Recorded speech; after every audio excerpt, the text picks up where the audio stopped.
তোমার টেনশন হচ্ছে না মানসি? টেনশন?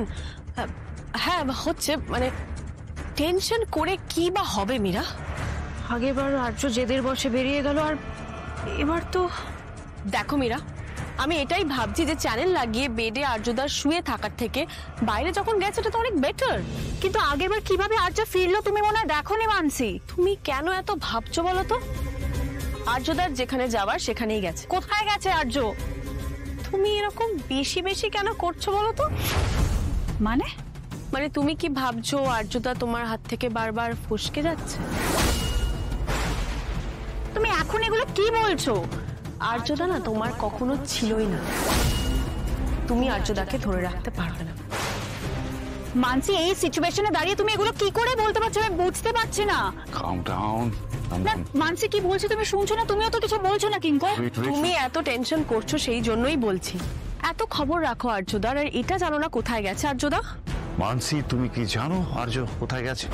শোনো, তুমি যদি সব জেনে বুঝে আর্যকে যেতে দিয়ে থাকো তাহলে কিন্তু খুব ভুল করেছো। এখন কোনটা ঠিক কোনটা ভুল সেটা তোমার থেকে শিখতে হবে কিঙ্কর।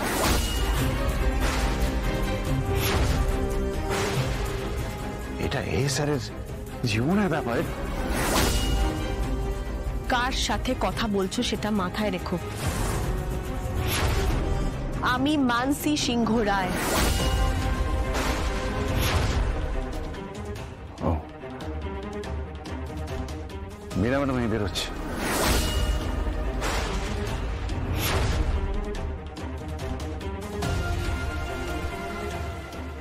কি হলো, তুমি দাঁড়িয়ে রইলে কেন মিয়া? এখানে শুধু শুধু দাঁড়িয়ে দাঁড়িয়ে টেনশন না করে তুমি তো কিঙ্কর এসে যেতে পারতে। যাও।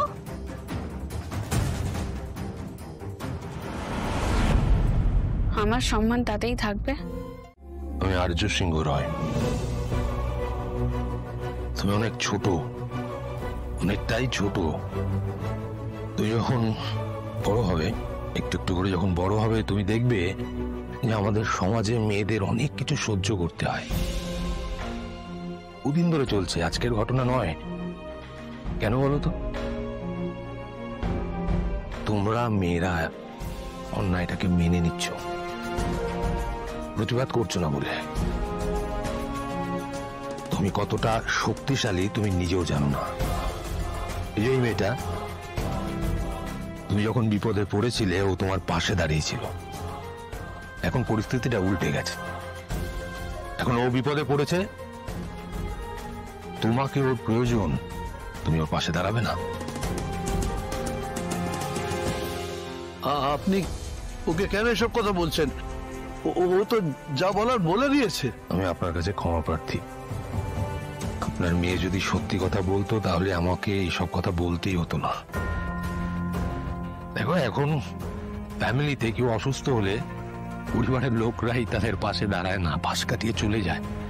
আর ও তো বাইরের মেয়ে হয়ে তোমার বিপদে পাশে দাঁড়ালো। একজন মেয়ে হয়ে একজন মেয়ে ছেলে বাদ দাও, একজন মানুষ হয়ে মানুষটার পাশে দাঁড়াবে না?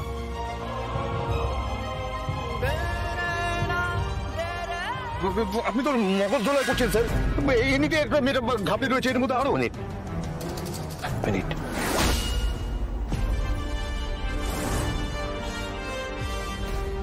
আমি আপনার সঙ্গে কথা বলছি না।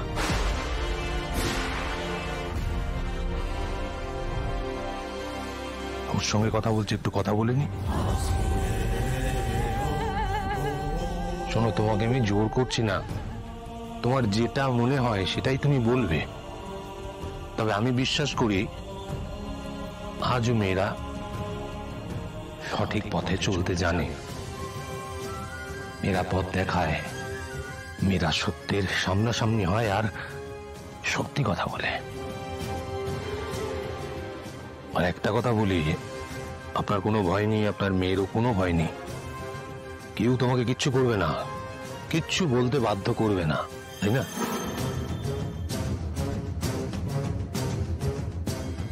আমি এতক্ষণ সত্যিটা বলার জন্য অনুরোধ করেছি, এইভাবে বুঝিয়ে বলার চেষ্টাও করিনি। একদিন স্টেজে উঠে কথা হারিয়ে ফেলেছিলাম। স্যার সাহস দিয়েছিলেন আমাকে, উনি পারেন কারো মনে সাহস জোগাতে।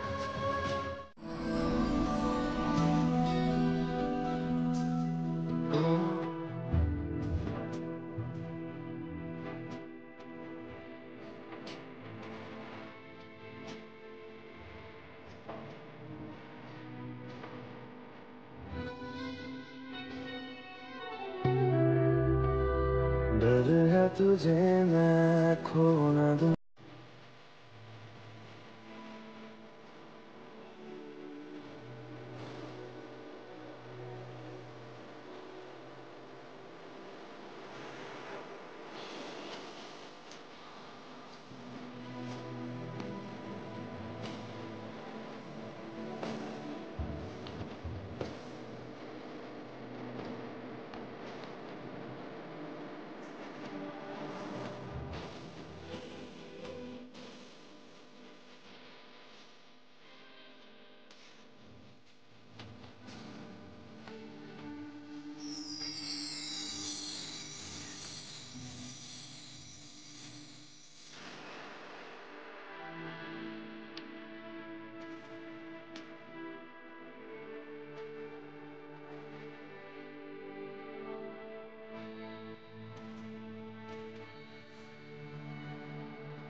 अब